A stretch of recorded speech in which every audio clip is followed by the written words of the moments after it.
Assalamu alaikum and welcome to my channel. The topic I am going to discuss is persuasive. What does persuasive mean? Persuasive को उर्दू में क्या कहते हैं? The definition of persuasive is someone or something with the power to convince. यानी ऐसा शख्स जिसके अंदर दूसरे को कायल करने की सलाहियत होती है। तो persuasive का मतलब है कायल करना, आमादा करना।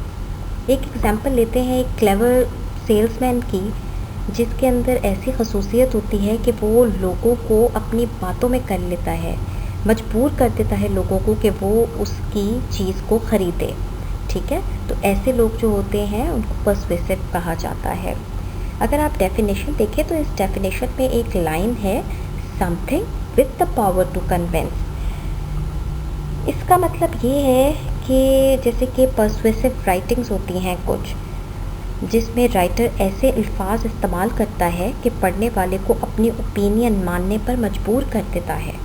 ठीक है, तो ये पर्सुएसिव लोग ऐसे लोग होते हैं जो मोटिवेटर होते हैं, कन्विंसर होते हैं और लोगों को अपनी चीज़ की तरफ आमादा कर लेते हैं, चाहे किसी पर्सुएसिव राइटिंग के थ्रू करें या किसी और चीज़ के थ्रू।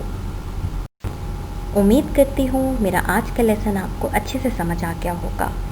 अगर आपको मेरी वीडियोस अच्छी लगें तो मेरे चैनल को ज़रूर सब्सक्राइब कीजिए। अल्लाह हाफ़िज़।